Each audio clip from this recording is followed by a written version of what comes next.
Hello everyone, this is G-Shock High Fashion Channel and welcome to another G-Vlog. Today I'm just going to talk about the module demonstration about this GULFMAN G-Shock watch. This watch operates on Casio 3088 module and the reference number for the watch is G-9100 model. As you can see from the backplate, titanium backplate that is. So let's straight away jump into it. First of all, at home time we have day of the week, date display and digital time display down here.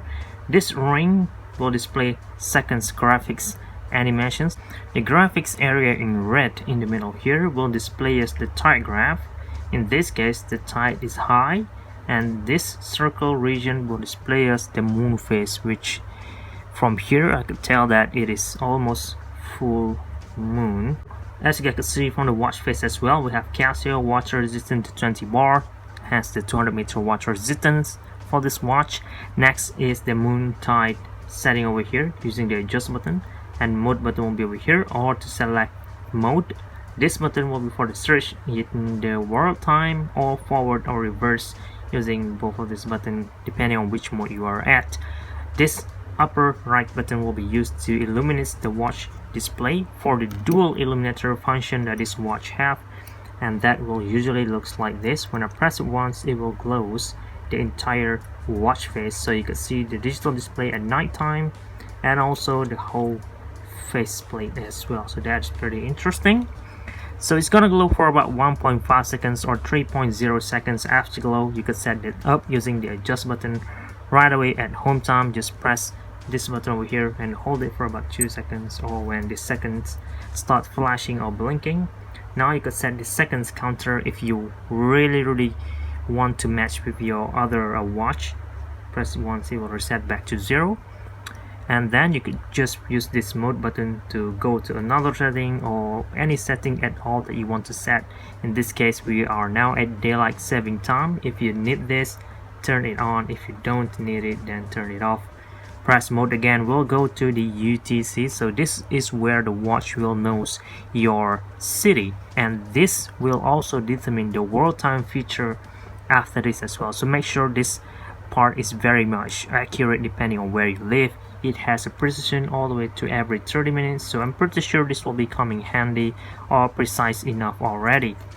Press mode. Next will be the hour time setting and the minute setting. Just in case it is aren't accurate, you could set it up as well for the mode, the minutes, the calendar year, the calendar month, and the date as well, which in my case very much accurate already. I could forward and reverse using these two buttons on this side if I want to set it up, but so far so good. Press mode will go to the LT, and it's blinking down there indicating this is the light synchronized. So when you turn it on using the search button, sync will appear.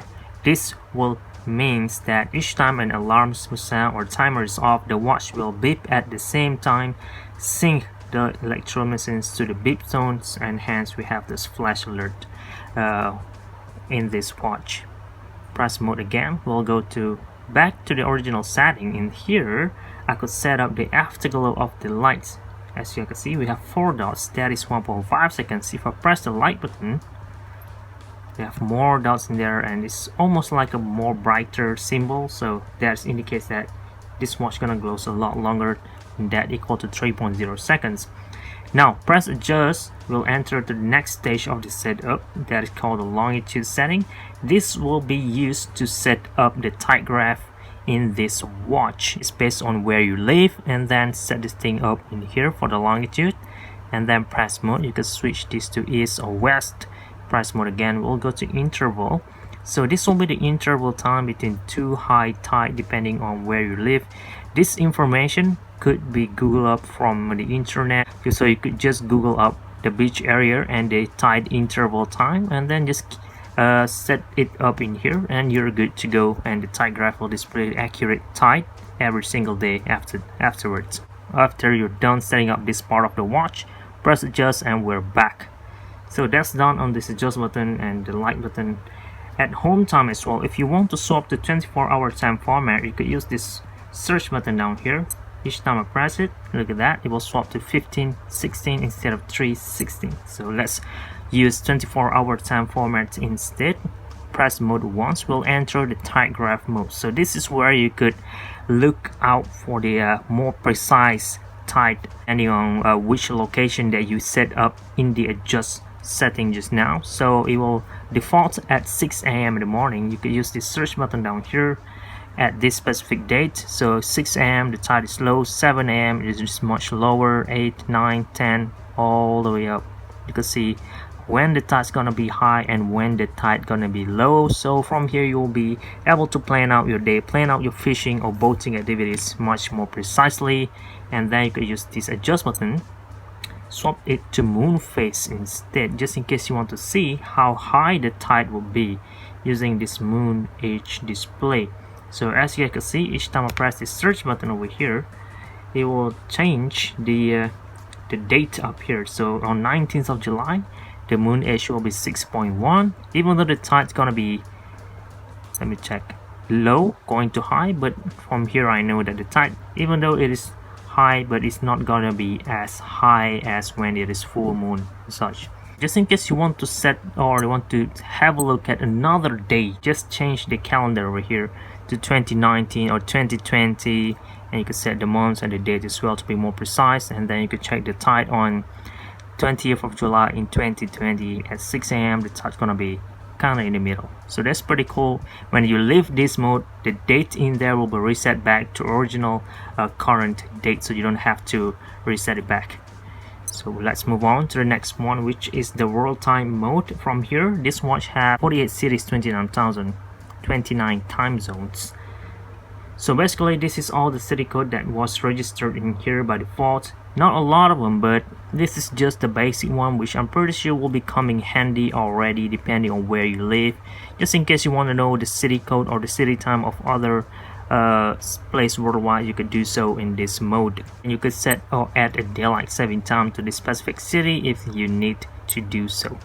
Press mode again, we'll go to the next function, which is the stopwatch. As you guys can see, we have a 5 seconds count in function down here. I could press this button and 5 seconds count in will start. And since I turn on the sync, you can see that the flash will be flashing at the same time synchronizing with the beeping sound. In this mode, I could use the adjust button to split the time if I want to do so. Split off, split time, displaying second place time, and reset it back to 0. The range of this this stopwatch have a 1/100 precision, as you can see on top here, and it could range all the way to 24 hours. So that is pretty cool in my opinion. Just and press mode again, we'll go to the next mode, which is the countdown timer. You could set this thing up to every hour or every minute, like so, ranging to 24 hours. And every minute only. You cannot set this to every seconds, but you could set to auto repeat if you want to. If I'm not mistaken, the watch will keep auto repeat itself for 8 times, and then it will stop auto repeating itself if you forgot to turn this function off. So that's done over here. Press mode, we'll go to the next one, or the last function on this watch, and that is the alarm. So we have alarm number 1, and then we have alarm number 2, and then alarm number 3 will be the snooze alarm in this watch. I could turn it on using the adjust button, press it once. If I want to set the snooze time, I could press and hold the adjust button instead, and then I could set the time to the specific time, hour, minute, and also specific date as well. So I could turn this into a monthly alarm or daily alarm every single year, or just one-time alarm only if I want to. Now press adjust to finish with the snooze function. Press search again to go to the next setting, which is the signal. And let's turn this thing on as well, so I could be alerted every single hour. And that is all over here. So 3 alarm including signal. And if you press mode again, we will go back to home time. In here, I could turn on the auto light that this watch have as well by pressing this light button up here. Press and hold it, and then AEL will appear over there. So from here the light will automatically turn on by itself. So that's pretty interesting for a watch like this. I'm very certain this auto light feature will be coming very helpful to most of you guys. One last thing that we could set in this watch is the mute function. All you need to do is press mode over here and hold it from home time and keep holding it until this symbol appears in there. So after this there are no sound at all will be produced each time I'm using the mode button. So I could press this again and hold it and it will beep back. So that is all the function that we have in this watch. Before I end this video, let's run through the touch screen. This watch, I already talked about this. I already talked about this and all the symbol over here, this ring, this moon phase, this tight graph area, and the time display area down there. Next is some more display. I believe that sums up all the function of a G9100 Mudman G-Shock watch. I hope you guys found this video a little bit useful, informative, and entertaining as well for your future reference before you make your purchase. Leave a like if you found this video helpful, and don't forget to subscribe to see more videos related to this watch coming up in the future. For now, thank you very much for watching. This is G-Shock High Fashion channel, and